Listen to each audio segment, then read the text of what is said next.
Hello and welcome to Glasgow Rangers Nation with me, your host, Owen, the channel that brings you your team every single day, the channel that keeps you up to date with all the latest goings on at Ibrox.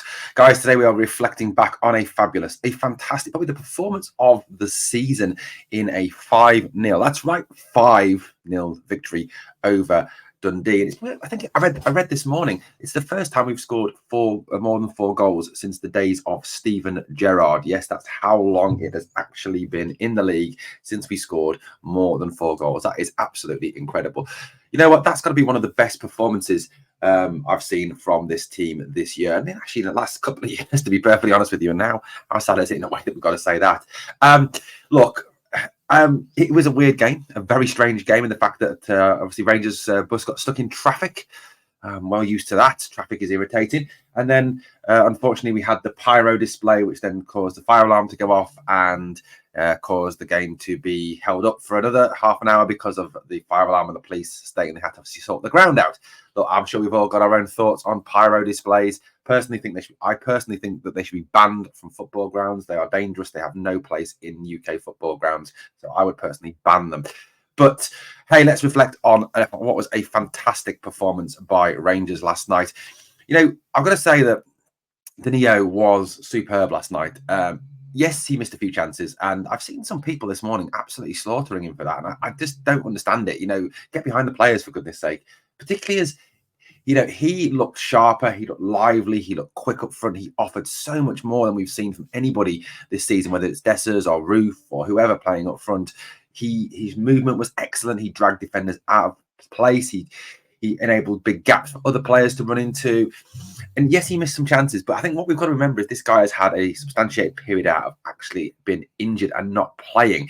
He is lacking match sharpness. He is lacking match fitness, as Philippe Clement himself said the other day in his press conference. He's not ready for 90 minutes yet.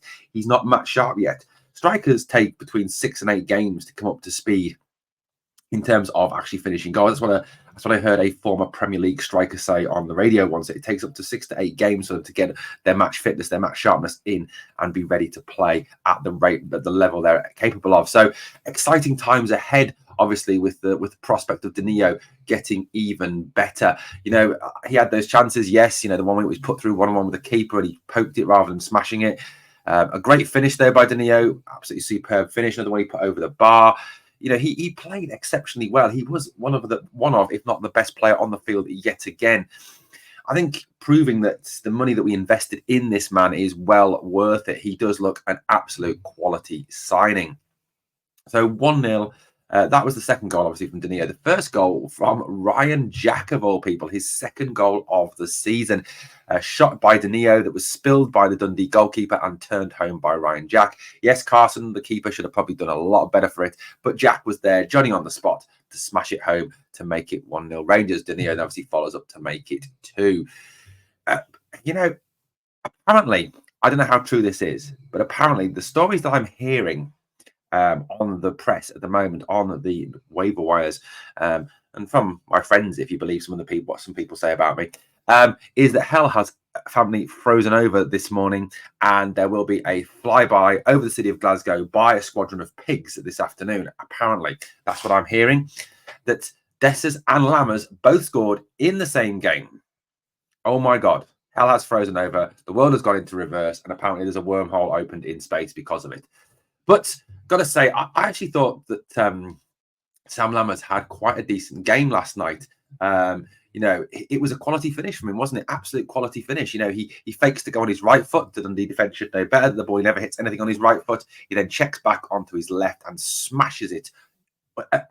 Smashes it into the back of the net. And those goals always look better, don't they, when they're crashing off the underside of the crossbar. They always look a little bit more effective. That noise, that thud, a bang, and then the noise of the net being rippled is fabulous. A fantastic finish by Sam Lammers, real quality. And I thought he did quite well last night, responding to the criticism. And what was interesting for me was what Philippe Clement had to say after the game last night was that within Sam Lammers, there is a technically very skilled footballer. He just needs to believe in himself. That's what Philippe Clement said. And I'm prepared to trust the manager on this one. This guy is someone who's come in. He's made a massive difference to this club. He already has. You can already see the effect that this man is having on this team. Because Guys, I don't know whether you saw this, but we passed and we moved. We passed and we moved. We didn't pass and stand still or pass and run backwards. We passed and moved, passed and moved, passed and moved. It was like some sort of revelation. It worked. Clement is getting through to them and it's working. And this guy is doing a great job. And I'm really chuffed with what he's done. Coming off the back of 2 games where under Michael Beale and Gio, we probably would have lost. We got a draw, a very crucial draw in Prague. We lose that game, and I think we're going to struggle to qualify from the Europa League and maybe end up in the Papa John's Pizza Trophy Cup thing. That's the booby prize of European football that West Ham won. And now they think makes them the greatest team in the world. But that draw put us right in the position still to qualify. 2 wins at home against Sparta and Aris, and we're bang on to qualify for the knockout stages. A victory over Hearts, we were 1-0 down, a game I think we would have lost under Beale and lost under Gio. And then you go into that that game last night where we saw a clicking of a performance, a start of a Clement revolution, as they say. Good things ahead for Hearts on Sunday, and we'll talk about that at the end of the pod. Now, yes, Sam Lammers scores. It's 3-0. And then the moment that made hell freeze over, the devil go into retirement, and the foundries of hell stop working. Searle scores a goal. Yes, thanks with an assist from Sam Lammers and a secondary assist from Kevin Clancy, the referee. In case you haven't seen it, Kevin Clancy completely takes out one of their players. Fantastic blocking. I wonder, was Stephen Naismith watching last night? Because apparently now, Stephen, it's not just Rangers players that block, it's refs as well. But, go take that ball back. Take it back. Take that goal back a minute. Who put the ball through for him? Who put the ball on a plate for Searle to score? It was Sam Lammers. Now, look, I've slaughtered Sam. I've slaughtered Searle. I've absolutely slaughtered him. Do I think he's a good footballer? No, I don't think he's a good. I don't think that goal changes anything. I think he's still pretty average as a footballer.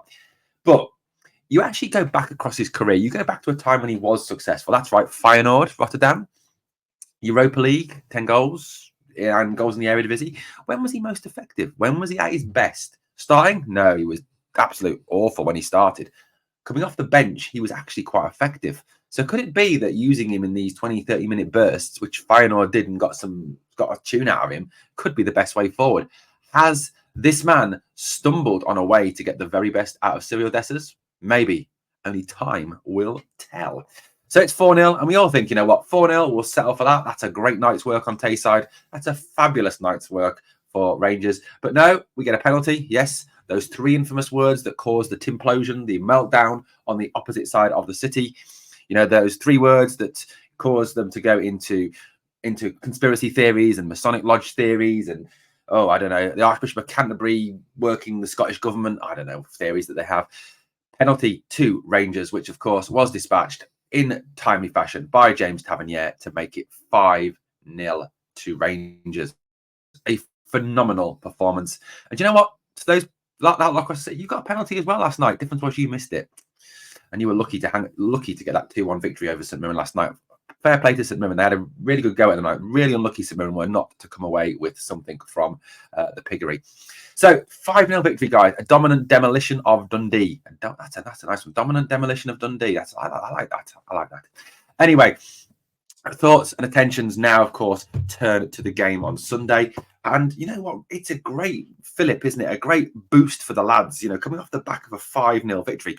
Before we go on to that, I want to give a special mention, a big shout out to someone last night. Leon Balogun was absolutely fabulous last night. Tough in the tackle, sound at the back alongside Connor Goldson, but brilliant bringing the ball forward. Marauding runs forward, getting forward, linking defensive midfield and attack. I thought Leon Balogun was absolutely superb last night. So well done, Big Leon. Maybe he's earned himself a starting place in the team on Sunday. But a few options there, obviously, with John Suter and with, of course, Ben Davies as well, who I know a lot of people do not like. But that 5-0 victory, guys, was a great result and a fantastic performance. And Philippe Clement was pleased with what he saw. And, and he is someone who I think, will, as he said, continue to develop, continue to work on this, continue to take it forward and promise more to come. And what was interesting about that team that he selected last night was the people that were left on the bench. And, you look at the bench and there's obviously Cantwell was on the bench. And I think it's resting the guy for the weekend. He played a substantial part of the game on Sunday and looked tired when he came off. He brings him on at the end of the game to keep him fit. I think we'll see Cantwell start on Sunday. Unfortunately, Barisic was back on the bench. I really hope Ridvan keeps his place on Sunday. Ridvan is by far the better left back to Borna Barisic. I thought Ridvan had a good game last night, and please God, do not put Borna Barisic back in the team against Hearts. Really don't want to see him play. If it is, oh God, here we go again. McCausland did a decent job when he came on. I thought it was good to see Cifuentes and Dowell get their first minutes as well. All good to see this team moving back to fitness and getting these players back and involved with the first team. And hopefully, Philippe Clement can work his infinite magic on Cifuentes and Dowell as well, because I think that will be phenomenal. It really will be good to see, because I think we know there's a player in Dowell. We've seen Dowell in flashes be very tough in midfield, be very good, a very good player. So at the end of the day, I think we can see even better from Dowell, and hopefully Cifuentes can have his career at Rangers turned round as well. Well, guys, let me know what you think on last night's game, and what you think obviously going forward to Hearts. Now we go into the Hearts game. Hearts obviously they won last night as well. Apparently it was a game where they missed a sackload of chances, according to what I heard. It'll be tough again, playing someone who we've already played, someone who kind of knows you a little bit. So I think it's, going to be down to Clement to kind of change it up a little bit, move it around a little bit. But I hope he sticks to the 4-2-3-1. We look very good and aggressive in that 4-2-3-1 formation. It was a superb performance, and I'm pretty buzzing this morning with that display last night. Okay, guys, sorry the video is a bit later this morning. Just had a few things on. Obviously got back from work late last night. Thank you for watching Glasgow Rangers Nation, guys. 2 things that I always need you to do for me on the way out. Number 1 is smash the like, and number 2, remember, we are the people.